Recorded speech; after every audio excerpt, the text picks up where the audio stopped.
Hello friends, welcome to my channel. आज Sunday lunch के लिए मैंने पहले से ही सोच रखा था कि डोसा बनाना, लेकिन फिर भी मैंने अपने हस्बैंड को ट्रिक किया और उन्हें बोला कि आप चूज़ करो। उनको नहीं पता था कि दोनों ही चिट्स में मैंने डोसा ही लिख के रखा हुआ है, लेकिन जो भी हो बनाना तो मुझे डोसा ही था। डोसा की प्रिपरेशंस मैंने पहले ही कर ली थी। अगर आपको रेसिपी चाहिए तो मुझे ज़रूर बताइएगा। इसके साथ मैंने आलू की सब्ज़ी भी बनाई है। डोसा बनाना बहुत ही इजी है और ये भी मैंने किसी यूट्यूब चैनल से ही देख के सीखा है। बात यह है कि संडे का ही दिन ऐसा मिलता है जब मुझे और मेरे हस्बैंड को एक साथ टाइम स्पेंड करने का समय मिल पाता है, और मुझे अच्छा लगता है कि मैं उनके लिए उनकी फ़ेवरेट डिशेस बनाऊं। तो डोसा उन्हें बहुत पसंद है। ये शायद शादी के बाद मैंने दूसरी बार डोसा बनाया होगा। बात अगर रेसिपी की करें तो डोसा बनाने के लिए आपको चना दाल, उड़द दाल, चावल ये सारे एक दिन पहले ही रात को भिगो के रखने पड़ेंगे। तो मैंने, क्योंकि हमने 2 लोगों के लिए बनाया था, तो मैंने 1 कप चावल लिया, उसका उसी कप का आधा कप मैंने चना दाल लिया और 1/4 कप उड़द दाल। इसको मैंने रात को ही भिगो के रख दिया था। ये डोसा जब फूल करके खुद ऊपर आ रहा था तो देख के मुझे बहुत खुशी हो रही थी कि चलो सेकंड टाइम बनाया, लेकिन काफ़ी परफेक्ट बना है इस बार।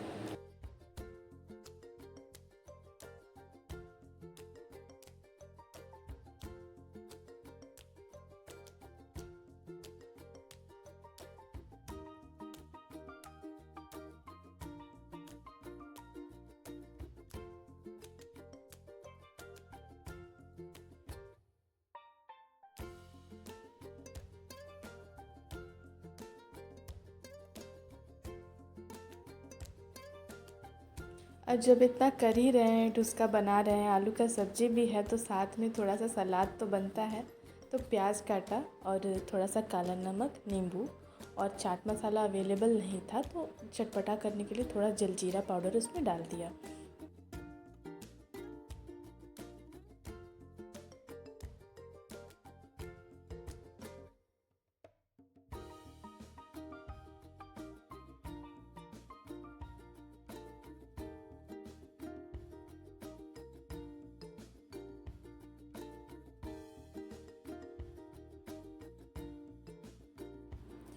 मेरी मम्मी ने कभी हम दोनों बहनों को किचन में आने नहीं दिया, लेकिन कब हम लोग इतने सेल्फ डिपेंडेंट हो गए पता भी नहीं चला। हम लोग बस मम्मी को देखते थे कि वो कैसे कैसे करती है। लेकिन आफ्टर जॉब मैंने 3 सालों में बहुत कुछ बनाना सीख लिया, और अब तो ऐसा होता है कि एक साथ 2-3 चीज़ें बना लेती हूँ। पता ही नहीं चला कि कैसे इतना प्रो हो गई बनाने में। अभी यहाँ खुद ही देखिए, एक तरफ सब्ज़ी चढ़ा हुआ है, एक तरफ डोसा छान रहे हैं, एक तरफ सलाद बना रहे हैं।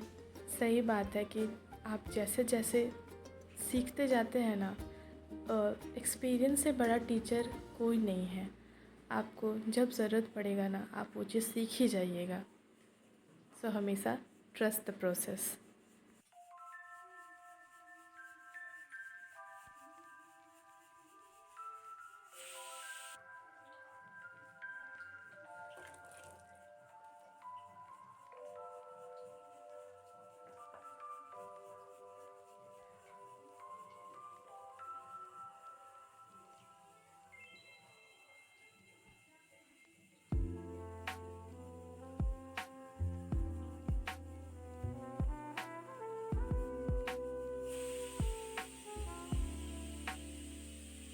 जैसे जैसे हम लोग बड़े होते जाते हैं तो धीरे धीरे हम लोग सारे काम तो सीखते ही जाते हैं। और एक बात है कि मुझे लगता है कि लाइफ में बिज़ी रहना ना बहुत बड़ा ब्लेसिंग है, क्योंकि जब मैं ऑफ़िस जाती हूँ तो वहाँ ऑफ़िस के काम में बिज़ी रहती हूँ। 9 to 5 जॉब है, तो जो भी वहाँ पे काम है दिमाग वहीं लगा रहता है। फिर घर आती हूँ, अपना काम करती हूँ, रात होता है, फिर दिन होता है, फिर वही रूटीन चलते रहता है।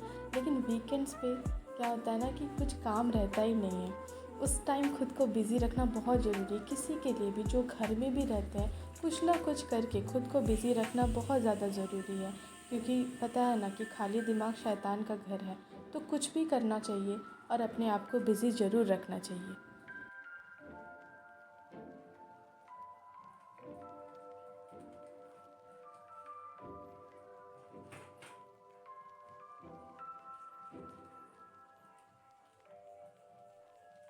और यार देखते देखते मेरा सलाद भी प्रिपेयर हो गया। ये जो अभी मैंने यहाँ पे यूज़ किया है ना जलजीरा पाउडर, बहुत ही टेस्टी लगता है।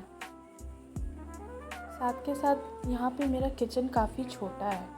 मैं एक रेंटेड अपार्टमेंट में रह रही हूँ, तो मेरा फ्लैट यहाँ पे मकान मालिक ने ऐसे फ्लैट्स निकाले हैं कि इसका कोई मतलब ही नहीं है।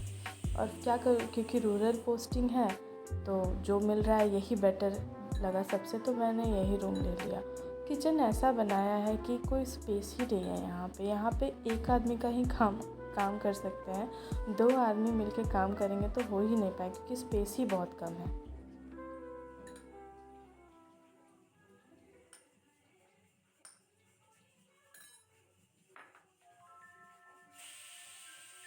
डोसा के साथ मैंने आलू की नॉर्मल सी सब्ज़ी बनाई है। मैंने 4 आलू पहले काट लिया और उनको काट करके ऑयल में फ्राई कर लिया। कुकर में ही बनाना है ये वाला सब्ज़ी, क्योंकि जल्दी भी बन जाता है और टेस्टी भी लगता है। उसके बाद मैंने हरी मिर्ची ली थी 2-4। उसके बाद प्याज काट लिया था। तो जब आलू फ्राई हो गया उसके बाद उसमें मैंने फ़र्स्ट ऑफ़ ऑल तो पहले तेल डाल के जीरा डाला। उसके हम लोग उसको फ़ौरन डालना बोलते हैं। उसके बाद हम लोग फिर मैंने उसमें क्या किया कि आलू डाल दिया। आलू को फ्राई कर लिया। जब वो लगभग 50% फ्राई हो गया था, फिर मैंने उसमें प्याज डाला। और फिर जैसे ही प्याज ब्राउन हो गया उसमें मैंने टमाटर डाला, धनिया पाउडर, मिर्ची पाउडर, हल्दी पाउडर, नमक और भी जो आप अपने मसाले डालते हैं सब्ज़ी में उसको डाल करके फिर उसमें मैंने पानी डाल के उसको 6-7 विसल्स लगा दिया है। तो एक बढ़िया सी डिसेंट सी आलू की सब्ज़ी बन जाती है। और यहाँ पे मैं बार बार डुस्का दिखा रही हूँ, क्योंकि जब कोई खाना बनाने जैसे नहीं आता है और जब बनाना सीख जाता है ना तो आपको बार बार दिखाएगा। वही हाल मेरे साथ है यहाँ पे कि डुस्का इतना अच्छा बन रहा है ना, क्योंकि मैंने तो ज़्यादा देरी के लिए इसको पीस के फर्मेंट होने के लिए भी नहीं रखा था। 2 ही घंटा रखा, और क्योंकि गर्मी बहुत ज़्यादा है यहाँ पे 40 डिग्री हो रखा है, तो काफ़ी अच्छा फर्मेंट हो गया था।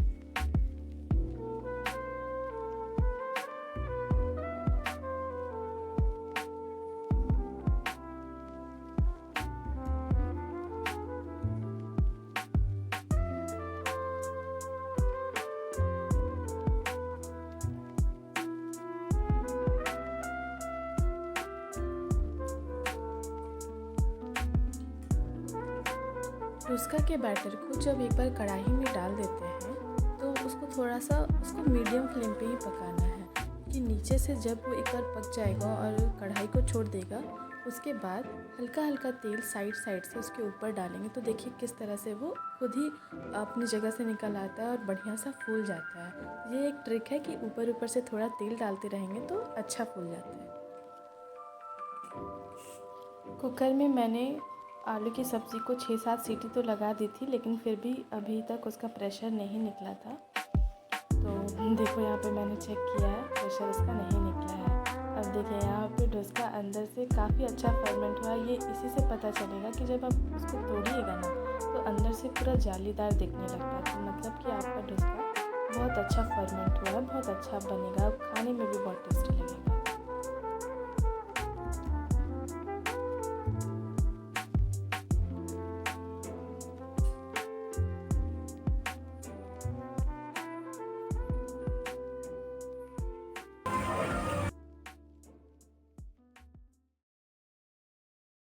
अभी इस टाइम मैंने क्या किया कि यहाँ पर एक डोसा ले जा कर के अपने हस्बैंड को टेस्ट कराया और उन्होंने कंफर्म कर दिया कि हाँ टेस्टी बना है।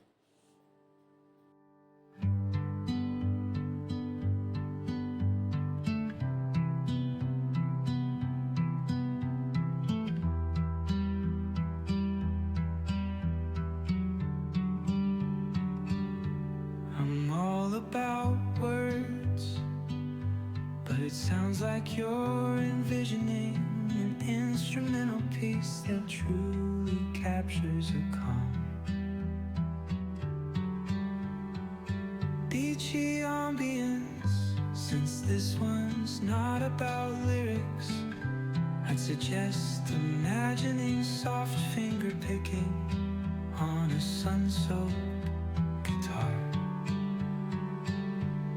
Occasional melodic bends reminiscent of waves rolling ash, rolling ashore.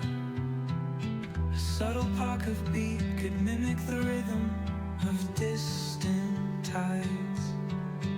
Let the absence of vocals create room for the guitar to tell its own serene story, simple, tranquil, flowing like the ocean breeze. If you ever feel like pairing lyrics with that vibe, I'm here.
अभी मैं नहा के आ गई थी।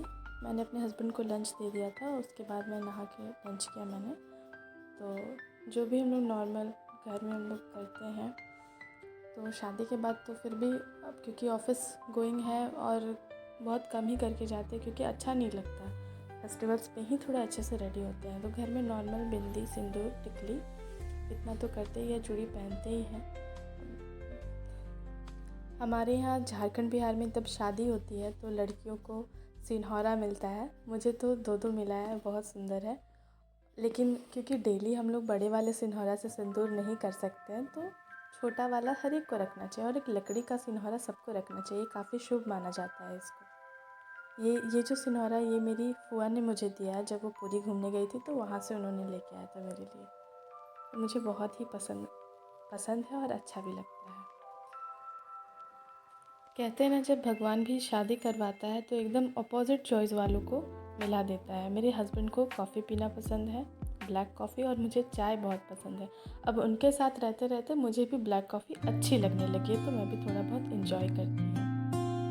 अब सुबह में ही क्या था कि मैंने कपड़े धो करके उनको सूखने के लिए डाल दिया था। तो अब गर्मी के दिन है तो बहुत जल्दी ही कपड़े सूख जाते हैं। तो सारे सूखे हुए कपड़ों को मैंने हटा लिया और मैंने अपनी एक साड़ी भी धोई हुई थी तो उसको भी फैलाना था, तो उसे भी फैला दिया। इधर पीछे मेरा एक बालकनी है छोटा सा, जिसमें मैंने थोड़े बहुत प्लांट्स लगा के रखे, क्योंकि मुझे प्लांट्स बहुत अच्छा लगता है। जब ऑफिस के बाद मैं आती हूँ तो सबसे पहले वहीं बैठ जाती हूँ 15-20 मिनट के लिए।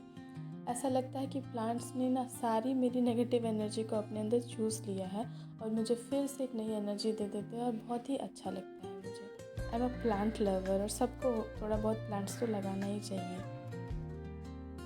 वो छोटा वाला सिन्हौरा जो आपने देखा वो मेरी छोटी फुआ ने दिया है। वो भी मुझे बहुत प्यार करती है। और मेरी बड़ी फुआ, उन्हीं की ये साड़ी है पिंक कलर की।